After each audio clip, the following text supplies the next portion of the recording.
The horrible truth that has been hidden in the Missouri Ozarks for 40 years and is written down in a secret journal locked away in an old tin box is that the Twisted Sisters made their own brother marry them and got pregnant by Tim. Thomas Weller never wanted this, but in 1902, when no one could hear his screams in the remote hills, his sisters, Era and Seraphina, had a sick plan.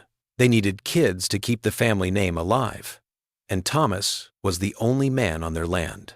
When he tried to run away, begged the town doctor for help, and told the preacher the truth, they all turned their backs. The people in the community knew something was wrong, but they chose to stay quiet instead of seeking justice. 2 children were born, and the cycle of horror went on. One man spent decades writing down every awful thing, knowing that no one would believe him. Why did a whole town protect 2 sisters who did the unthinkable? And what dark secrets were they all keeping? That October afternoon in 1902, the air in Weller Hollow was thick and still, as if the very atmosphere was trying to keep every whispered secret hidden under its heavy weight. Thomas stood at the edge of the cornfield, his calloused hands gripping the worn handle of his scythe. He watched the dying stalks sway in a breeze that never seemed to reach his lungs. He was only 24, but he walked with the hunched shoulders of a man twice his age. He had a lot of responsibilities that felt like stones on his shoulders after both of his parents died of consumption in a single brutal winter 3 years earlier. The cabin behind him looked like a hurt animal lying among the tall pines. Its old logs were dark, with years of mountain moisture and neglect. The chimney let out a lazy plume of smoke, and through the one window that faced the field, he could see the familiar shapes of his sisters going about their daily tasks with the precision of clockwork. Era, 26 and as sharp as winter frost, ruled every corner of their territory with an iron will that could not be questioned. Seraphina was only 22, but she looked older because she was always sad, like morning mist. She followed her older sister's lead with the devotion of a penitent. Thomas had learned a long time ago not to question their power. The sisters had stepped into the void with such smoothness that there was no room for him to speak up in the months after their parents were buried, when grief had hollowed him out like a rotting tree. They took care of the family's finances, chose what crops to grow, planned when and where he would work, and spoke for the family when outsiders came into their secluded world. He had turned into a ghost in his own home, a silent worker whose only worth was in his strong back and unquestioning obedience. But today, something had changed in the fragile balance of their private lives.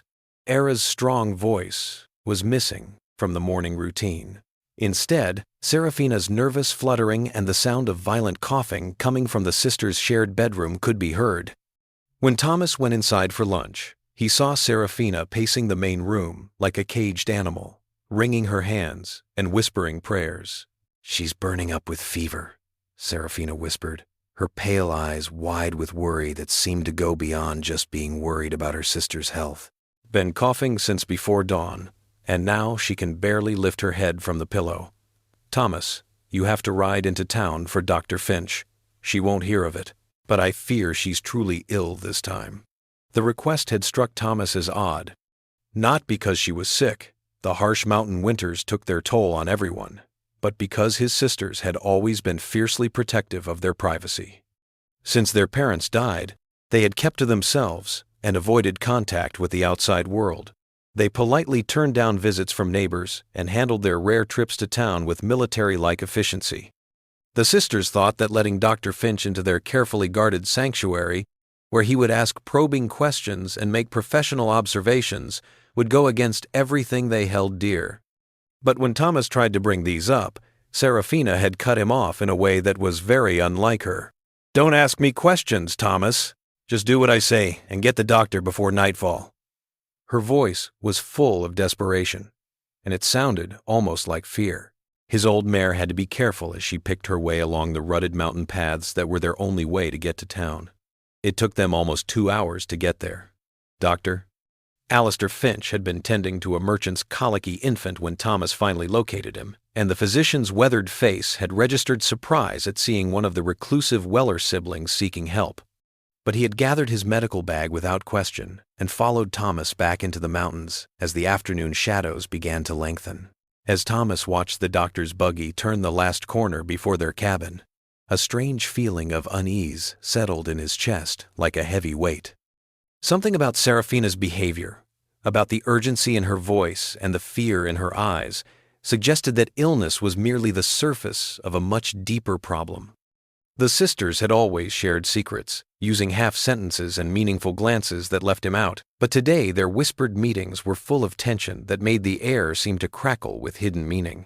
When Dr. Finch finally came out of the cabin almost an hour later, he was not as calm as usual. Instead, he looked like he was worried about something and suspicious at the same time, which Thomas had never seen before. The doctor looked at Thomas with new interest, as if he were seeing him for the first time. He studied his face and posture. Serafina stood behind him in the doorway like a guilty child, her hands clasped so tightly that her knuckles turned white against her pale skin. Dr. Finch had said carefully, "Your sister will get better, but there are some complications that we need to talk about. I'll need to talk to all of you together. Once Era is feeling better, maybe tomorrow night after she's had a chance to rest."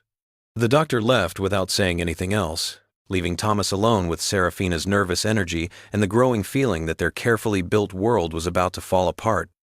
As the darkness settled over the hollow like a shroud, he began to dread what he would find out in the morning. He felt like prey, and knew he was about to find out how deep the shadows in his own home really were. When the sisters finally called him to Era's bedside that night, their faces were a mix of defiance and desperation that made his blood run cold. In the flickering candlelight of that stuffy room, Thomas Weller would learn that some prisons are not made of bars and stone, but of family ties and secrets that are too horrible to talk about, that hold people together more tightly than any chain. Era's fever-bright eyes had locked onto him with the intensity of a predator cornering wounded prey in those suffocating hours after midnight. The truth had been ripped from him like flesh from bone. She leaned against her pillows like a terrible prophet, giving a divine revelation, and she spoke with the calm certainty of someone who had planned every word, gesture, and calculated pause to break his resistance. Serafina stood guard at the door, her face a mask of fake shame that couldn't hide the steely determination underneath. Thomas listened in horror as the sisters confessed their horrible plan. Era explained with terrifying accuracy that they had planned everything: the isolation, the dependence, and the slow breakdown of his will until he had no choice but to accept their twisted logic. The family line would go on through him, and their bloodline would live on in children who would never know how they were made. They would be his wives in every way but name, tied together by a sin so deep that if it came out, it would kill them all. They would tell the world that he had forced himself on them, that grief had driven him to madness and violence against his own sisters if he refused, if he dared to fight back or tell their secret. Thomas felt the weight of that terrible knowledge pressing against his chest like a stone when Dr. Finch came back the next night to check on Era's recovery. The doctor moved through his exam with professional efficiency, but Thomas noticed small changes in his behavior. How his eyes lingered on Serafina's pale face, how carefully he kept his distance from both sisters, and how his jaw was slightly tense, which made Thomas think he was starting to have uncomfortable suspicions. Era said she was well enough to do chores around the house, and Serafina left to make dinner. Thomas was left alone with Dr. Finch in the main room of the cabin. The chance was like a lifeline thrown to a drowning man, and he took it with all the courage he could muster. His voice was barely above a whisper as he began to say the words that could either save him or completely ruin him. "Doctor, I have to tell you something that will shock you," Thomas said, shaking hands as he held onto the back of a wooden chair for support. "What you think about my sister's health is true, but I am not the willing father of these children. I have been forced, threatened, and manipulated into this crime against nature and God. They have made me a prisoner in my own home, and I beg you, as a man of medicine and moral conscience, to help me get out of this nightmare." As Thomas spoke, Dr. Finch's face changed from disbelief to horror to a cold professional rage that made his weathered features look like they were made of granite. The silence between them was like a taut wire after Thomas finished his halting confession. The only sounds were Serafina moving around in the kitchen and the occasional cough from the bedroom. "This is a crime in Missouri," Dr. Finch said in a low voice, his voice full of conviction. "What you say is rape, incest, and imprisonment. I will ride to the county seat tomorrow and talk to Sheriff Morrison in person. This evil cannot go on, and you will not have to suffer alone any longer. I promise you this, as a doctor and a Christian." Thomas felt something like hope start to grow in his chest for the first time in months. The thought of being saved, getting justice, and being free from the suffocating web his sisters had spun around him seemed almost too good to be true. He thanked Dr. Finch with tears in his eyes and held the older man's hand in thanks, which made him almost speechless. But Thomas didn't realize how smart and powerful Era was. Within hours of Dr. Finch leaving, she had gotten out of bed and ridden their best horse to town in the dark. She came back before dawn looking happy, like a spider who had just added steel cables to her web. 3 days of agonizing waiting went by before Dr. Finch finally showed up at their cabin door again. This time, though, he was completely different. The righteous anger, the promise of justice, and the kind determination to fix a terrible wrong were all gone. Instead, there was a man who was empty from shame and fear, with his shoulders bent under an unseen weight and his eyes unable to meet Thomas's desperate gaze. Dr. Finch said in a formal tone, "I've brought some herbal remedies for your sister's cough that won't go away. She should keep resting and stay away from any visitors or excitement that isn't necessary. I trust the family can handle things without any more medical help." The words hit Thomas like physical blows, each syllable driving home the crushing realization that his one hope for salvation had been systematically destroyed.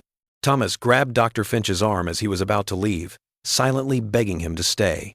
He looked for any sign of the man who had promised to save him just days before. "Please," Thomas whispered, his voice breaking. "You promised." "For a moment, Doctor." Finch's face crumpled, showing a glimpse of the pain behind his professional mask before it returned to its rigid composure. He said softly, "I was wrong about a lot of things. Sometimes grief can make a man believe things that aren't true and see things that aren't there. You should focus on taking care of your family and putting those bad thoughts behind you." As the doctor's buggy disappeared down the mountain path for what Thomas knew would be the last time, the full weight of his situation hit him with a crushing finality.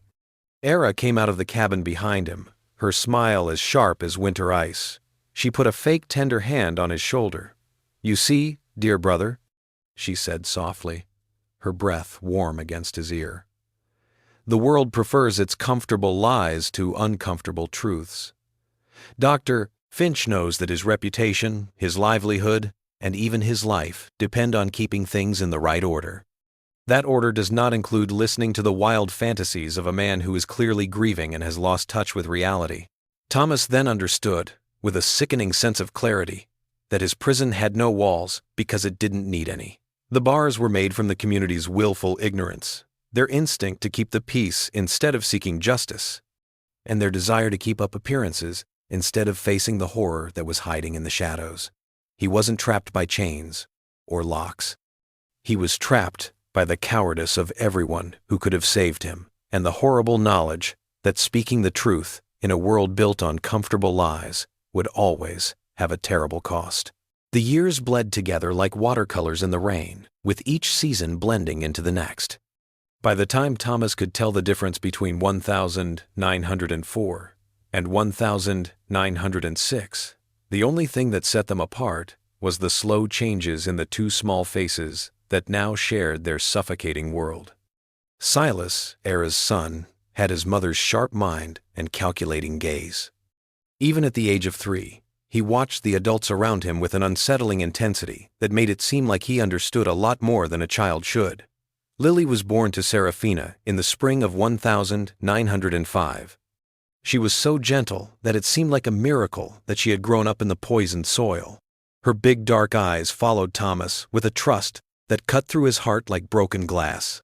The charade had become second nature out of necessity. Thomas had practiced it so much that he sometimes thought he was losing himself completely within its false limits. Every morning, he got up before dawn to take care of the animals and work the fields, acting like a devoted father to a family that only existed in the minds of his captives. When visitors came over, he would bounce the kids on his knee and talk sweetly to his wives in public. He also kept up the story of their unusual but not completely unusual arrangement. A widowed brother taking care of his sisters and their kids, in the way that mountain families sometimes did out of economic necessity. When the townspeople saw the Wellers, they seemed happy to accept this explanation without asking any more questions. Many families in the Ozark Hills kept to themselves. This was because the area's isolation made people more independent and strange, and the community's natural respect for privacy helped them keep their lies hidden. Thomas learned how to smile at the right times, nod when neighbors complimented his family, and handle their compliments on how healthy and beautiful his kids were with the stoic grace of a man who had learned to swallow his own screams. But under the surface, a different Thomas was forming. This Thomas was not defined by compliance, but by quiet, methodical rebellion. In the middle of 1906, he started his chronicle because he felt he had to keep some truth alive in a world full of lies. He kept his journal hidden under a loose floorboard in the barn, wrapped in oiled cloth and locked in a small tin box he had bought on a rare trip to town by himself. It was where he kept everything he couldn't say out loud. Every night, by the flickering light of a single candle, Thomas wrote down the humiliations he faced every day with the same accuracy as a court clerk writing down testimony. He wrote about how Era used his love for the kids as a weapon to get him to keep working with her. He talked about how Serafina would show her religious devotion in dramatic ways and how she would quote scripture while doing things that would make the devil himself shudder. He wrote down the little acts of cruelty, the planned acts of kindness, and the never-ending cycle of punishment and reward that kept him on the edge of giving up completely. The journal was more than just a way for him to let off steam. It was his lifeline to sanity. It showed him that the real Thomas Weller was still there, even though he was forced to follow orders. Every entry was an act of defiance, a promise that the truth would live on even if he didn't, and that one day someone would read these pages and understand how much had been taken from him. It was during one of these late-night writing sessions in the winter of 1907 that Thomas learned something that would change how he thought about the women who ruined his life forever. While looking through his dead parents' things for a missing tool, he found a stash of letters his mother had hidden at the bottom of her hope chest. The letters told a story of family history that was much darker than anything he had ever thought.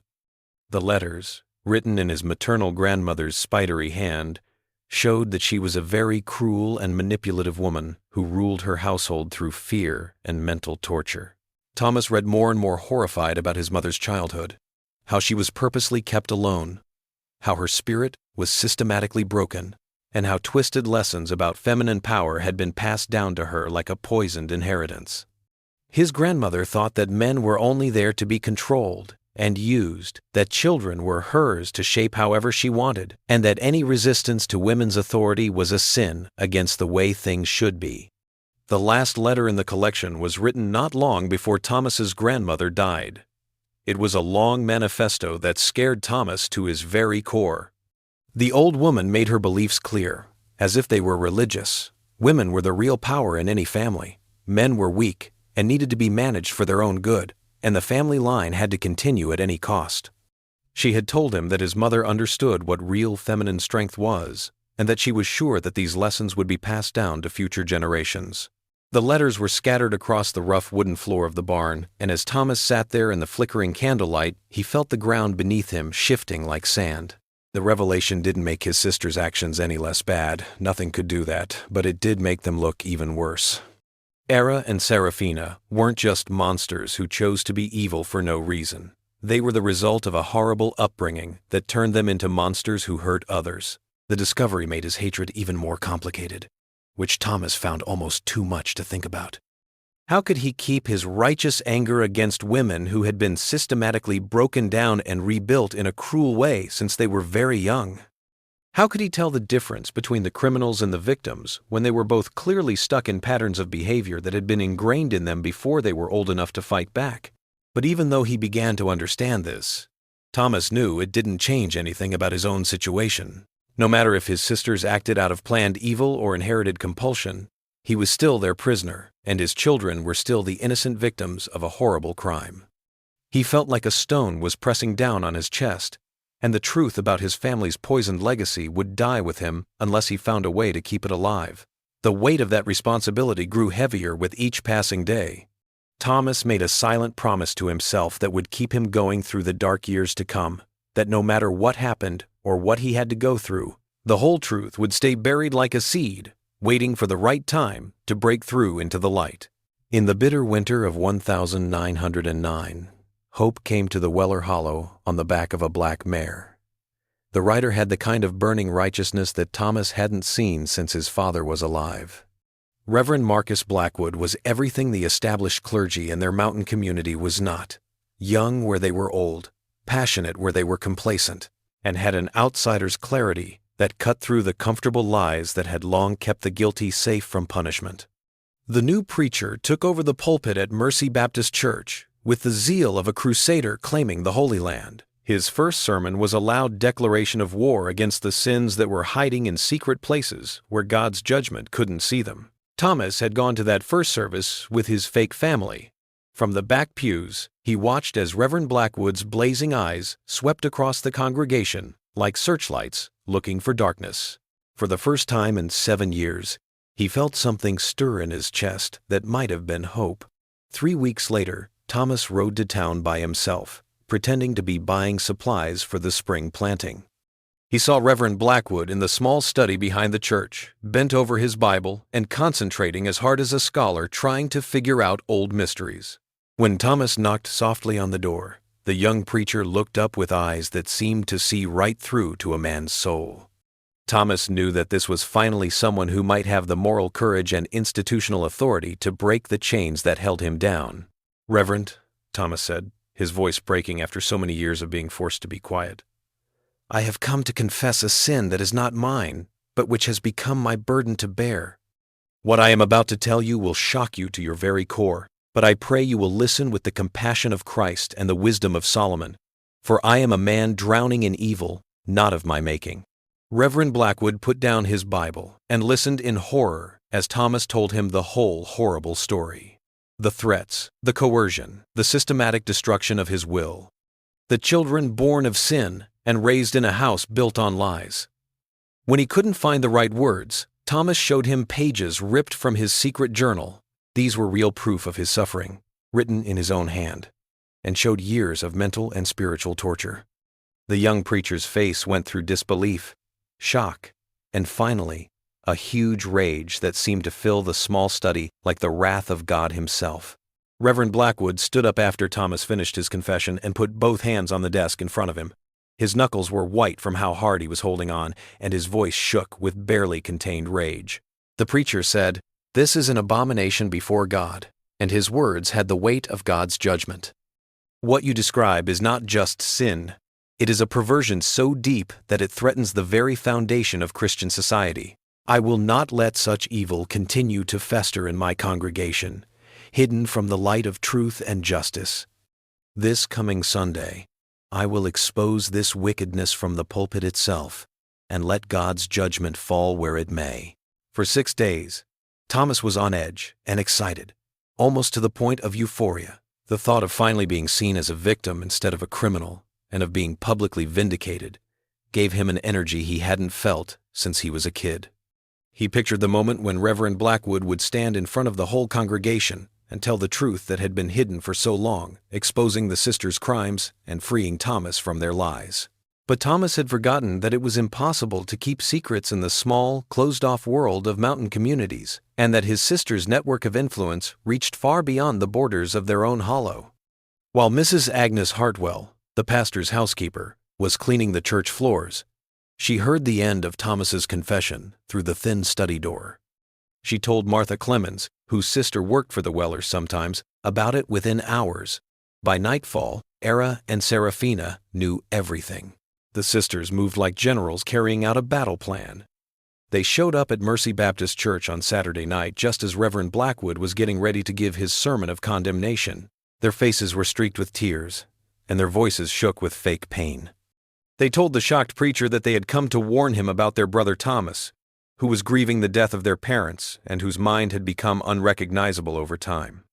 Seraphina cried as she talked about how Thomas was getting more violent and unstable, how he threatened them, and how he had crazy ideas about their immoral relationship. Era, with terrifying accuracy, pulled out certain pages from Thomas's own journal passages that talked about his inner turmoil and darkest thoughts, carefully edited and taken out of context to make him look like a dangerous madman with blasphemous delusions. When Sunday morning came, Thomas walked into the church with his heart racing with excitement, only to find that the people there were looking at him with a mix of pity and fear, not sympathy. Reverend Blackwood stepped up to the pulpit, but he didn't want to. His earlier fire was gone, and he looked like a man whose world had fallen apart.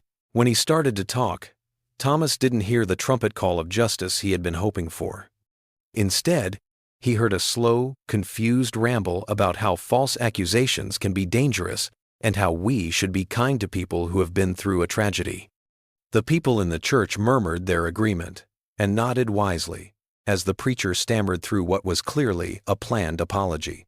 Thomas watched in growing horror as his last hope for salvation faded away. He could feel the weight of every eye on him as the gathered faithful took in the story of his supposed madness.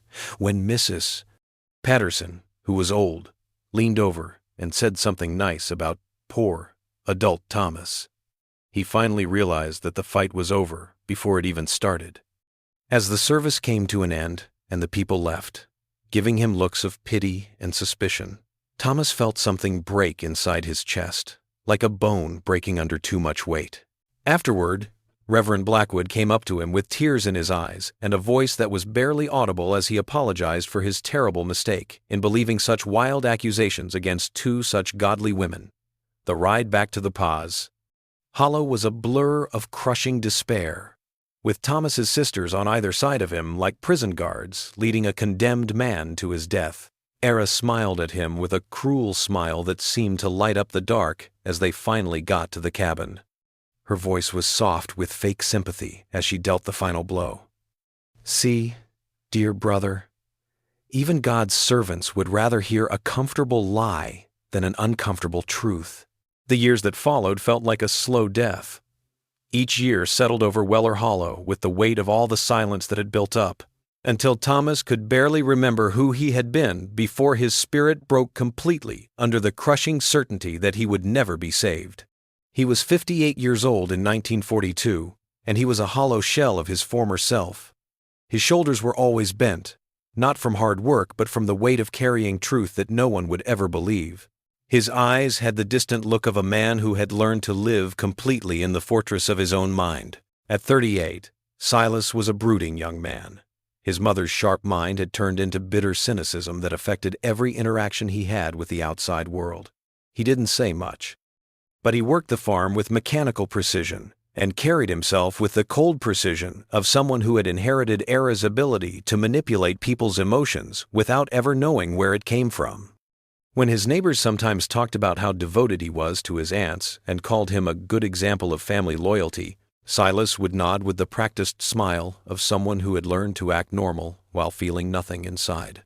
But Lily was Thomas's secret source of pain and his only hope. At 37, she had a quiet intelligence that made him think of his mother in a painful way, and she also had an intuitive sensitivity that seemed to sense the poisonous currents running through their home like underground streams. She had never married, even though she was very beautiful and kind. She said she felt called to take care of her elderly family members.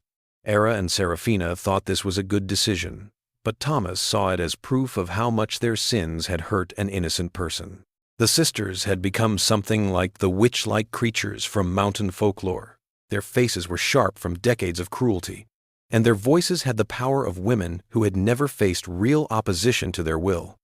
Era, now 66, ruled their land with the same iron grip she had in her youth. However, as she got older, her methods became more subtle, using psychological pressure and emotional manipulation instead of direct threats. At 57, Serafina had become more religiously fanatical, quoting scripture with the intensity of someone trying to make up for sins too deep to name. Her prayers echoed through the cabin at all hours, like the cries of a tortured soul looking for peace.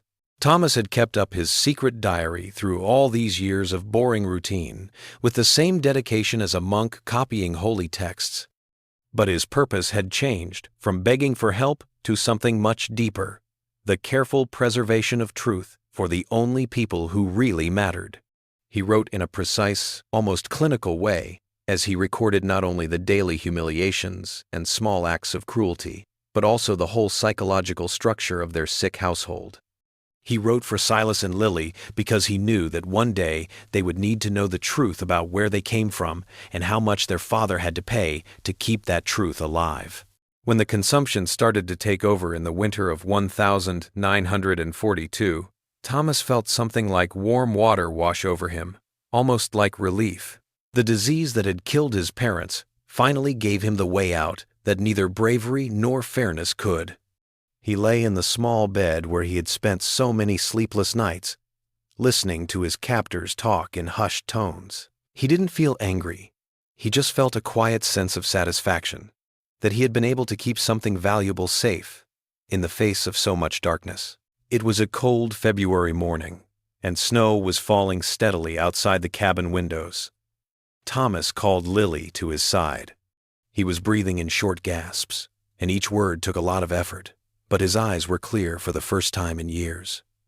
He took the small tin box out from under his pillow. It had been with him for more than 30 years, and its metal surface was smooth from being handled so many times.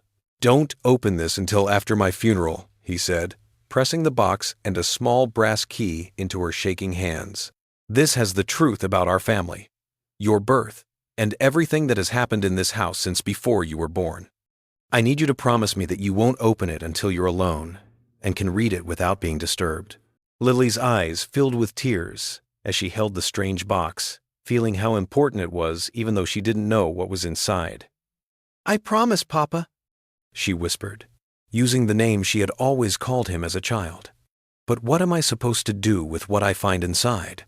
Thomas was able to smile, even though it was full of sadness and surprising peace.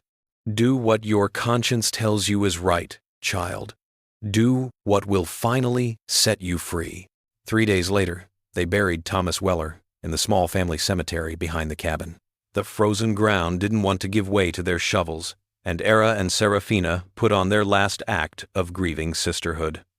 The few neighbors who came said that Thomas was a devoted brother and father, a quiet man who gave up his own future to take care of his family. This praise would have seemed like cruel mockery if anyone had known the truth. That night, while Era and Serafina held their ritual wake in the main room, Lily quietly slipped away to the barn with the tin box pressed against her chest. In the same room where her father had written his secret testimony, she turned the key and opened the box that held three years of pain that had been kept quiet. The pages of the journal told a story so terrible that Lily had to stop reading several times because her hands were shaking as she realized what her life was really like. She found out that she was the result of rape and coercion, that the man she had called father was also her victim and uncle, and that the women she had served and honored were monsters who had ruined many lives for their own sick reasons. But she also found something else in those carefully preserved pages: proof of her father's incredible bravery, his desire to testify, and his refusal to let the truth die, even when justice was impossible. The next morning, when the sun came up over the hollow, Lily came out of the barn with a small canvas bag and her father's journal wrapped in oiled cloth. She walked through the cabin one last time, looking at the rooms that had been her childhood home and her father's prison. The secrets that had built up over time felt like they were pushing against the walls. Era and Serafina were still asleep, tired from pretending to be sad. They didn't know that their carefully built world was about to lose its last victim. Lily stepped out into the cold morning air without saying goodbye or explaining why. She started walking down the bumpy path that led away from the hollow. She didn't turn around to look at the cabin or the dark, oppressive pine forest that had kept so much darkness hidden for so long. Lily's father's testament to truth was like a seed waiting for the right soil in her bag. With each step that took her farther away from her poisoned birthplace, she felt the first stirrings of freedom that had been bought with one man's lifetime of silent suffering. Not the law that had let them down, but the simple act of walking away from evil and bringing truth into the light finally broke the cycle of silence. The weight of 4 decades had settled into Thomas Weller's bones like winter frost that never fully thaws. Him at 58. A ghost of the man who had once dreamed of freedom and justice. The fight had completely left him by 1942, filled with an empty acceptance that wore a mask of peace, but had the heart of defeat. His hair had changed, the color of dirty snow, and his shoulders were bent in to protect some important organ from more damage. His eyes had the faraway look of someone who had learned to live completely inside his own, carefully. Thoughts that were safe. The kids he had to raise had become adults, shaped by the toxic environment they grew up in, atmosphere of their birth. But they all dealt with the family's toxic legacy in very different ways. Silas, who was now 38, got his mother's sharp mind, but it was twisted. It turned him into a cold, calculating man who spoke in calm tones and looked at the world through eyes that looked like it was keeping track of every weakness for later use. He used machines to work on the farm. Precision, took care of the older sisters with care, and kept the calm fiction of their strange but respectable family arrangement with the skill of a professional actor who had forgotten there was ever supposed to be a difference between performance and reality. But it was Lily who had turned into both the worst thing that ever happened to Thomas and the last thing that gave him hope. At 37, she had an intuitive sensitivity that seemed to see through the lies that had been carefully built up, that make up the base of their home, always watching and asking questions, but never quite daring to say what Thomas could see in her smart, dark eyes. She had turned down many marriage proposals over the years, saying that she felt called to take care of her elderly family members. But Thomas saw her being single as proof of deeper wounds, an unconscious sense that something was very wrong with the idea of family as she had seen it. Yes. As time went on, Ara and Serafina became the mountain witches of folklore, faces sharp from years of cruelty, and their voices full of power, the power of women who had never faced real opposition to their will. Ara ruled there at 66.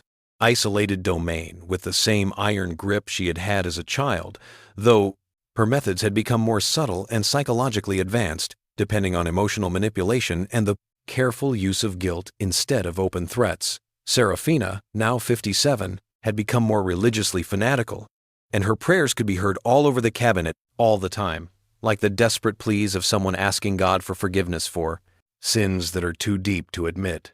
Through all these years of feeling like they were going to die, Thomas had kept up his secret journal with the dedication of a monk, keeping sacred knowledge safe for future generations. But his writing had changed a fundamental change, going from desperate calls for help that had turned his early entries into something much deeper. Detailed, almost clinical records of the truth, kept not for sheriffs or preachers who had proven themselves unworthy of such trust, but for the only audience that really mattered, the innocent victims who, themselves unworthy of such trust, but for the only audience that really mattered, the innocent victims who deserved to know the truth about where they came from. When the consumption that had taken his parents finally came for him, in the cold winter of 1942, he felt something like warm bath water wash over him, and it felt good. He found an escape in illness that neither bravery nor fairness could give him. And, while he was lying he lay in a narrow bed where he had spent many sleepless nights listening to the whispers of his captor. Not anger, but a quiet sense of satisfaction that he had been able to keep something valuable safe even when the odds are against you. When it snowed on a February morning, steadily outside the cabin windows, muffling the world in the kind of perfect silence that people who live in the mountains knew that the worst storms were coming, so Thomas called Lily to his bedside with his hands that shook for more than just being weak. His breathing was shallow and quick, making each word sound very important. Effort. But his eyes were clear, in a way they hadn't been in years. The focused. How hard it is for a dying man to give away the most important gift he can. He pulled out from under his pillow, which had been worn smooth by many secret touches, took away the tin box that had been with him for more than 30 years. The metal surface had the patina of age and frequent touching, along with the small lock that still works, keeps its contents safe, showing the weight of a lifetime of hidden truths. He also pressed a small brass key into Lily's shaking hand along with the box, his fingers closing around hers with surprising force. "This has everything," he whispered, his voice almost inaudible over the sound of snow falling on the windows. "Everything that has happened in this house since before your birth, every day and night, is the truth about our family. You took your first breath, but I need you to make me a promise, kid. Don't open it until after they bury me. Wait until you're really alone and can read without being scared of interruption, and then you'll know why I'm asking you to do this." Lily's eyes filled with tears as she held onto the strange container, feeling how important it was, even though they didn't know what was inside. It seemed like it weighed a lot more than just metal and paper. It was as if it held all the pain that had built up over the years. The weight of years of pain that had been kept hidden. "I promise, Papa," she said, whispered, without thinking, going back to the childhood name she had never fully outgrown. "But what am I supposed to do with what I find inside?" Thomas asked with a smile that showed both infinite sadness and unexpected peace, the look on the face of a man who had finally found a way to make sense of his pain. "Daughter, do what your conscience tells you is right. Whatever will finally get you out of here, and everything it stands for." 3 days later, they buried Thomas Weller. The frozen ground in the small family cemetery behind the cabin gave way to their shovels, but only with great effort. A few neighbors whispered prayers for a man they remembered as quietly devoted to his strange family. The few people who came to mourn Thomas talked about how he was a good example of how to be a good family member. A single man who gave up his own chances of getting married and having kids to take care of his sisters and their kids. Kids. If anyone had known the truth, the praise would have sounded like the cruelest mockery possible. Truth. Only 6 feet below their feet. Ara and Serafina put on their last act of sisterly grief in the main room, sharing carefully chosen memories that Lily slipped away to the barn, carrying on with their decades-old story. The tin box felt like a talisman against her heart, by the light that flickered of a kerosene lamp in the same room where her father had spent many nights writing about his secret pain. She turned the brass key and opened the box that held three years of carefully kept truth. The pages of the journal showed a horror that was so complete and organized that Lily had to stop many times, her hands shaking as she realized without a doubt what her life was really like. She found out that she had been raped and forced to do things over and over again, and that the man she had called father was one of the victims. Instead of the person who did it, the women she had worked with and respected were monsters who killed many innocent people to get what they wanted, which was power and genetic inheritance. But the catalog of psychological torture and spiritual, she found something else besides destruction. Proof of her father's incredible moral courage, his determination to testify against impossible odds, his refusal to let the truth die, even when justice had proven to be out of reach. When the sun came up the next morning, Lily came out of painting the snow-covered pines in gold and red, the barn with a small canvas travel bag and her father's journal, which was carefully wrapped in oiled cloth. She walked through the cabin one last time, looking at rooms that had been both a childhood home and a father's prison, feeling the weight of decades of secrets pressing against the walls like a physical presence, looking for a way out. Without saying goodbye or explaining to the people who were sleeping, Lily stepped out into the clear morning air and began to change her life through lies and manipulation.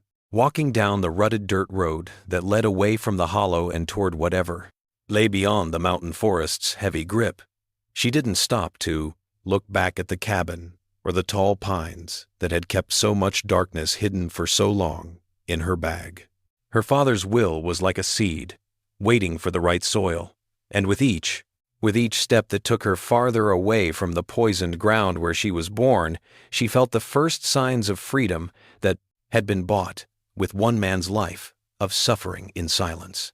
Fairness had never come through the right channels, but truth was finally free, brought into a situation that was still up in the air, but clean future by the only person who had ever been able to handle such a heavy responsibility.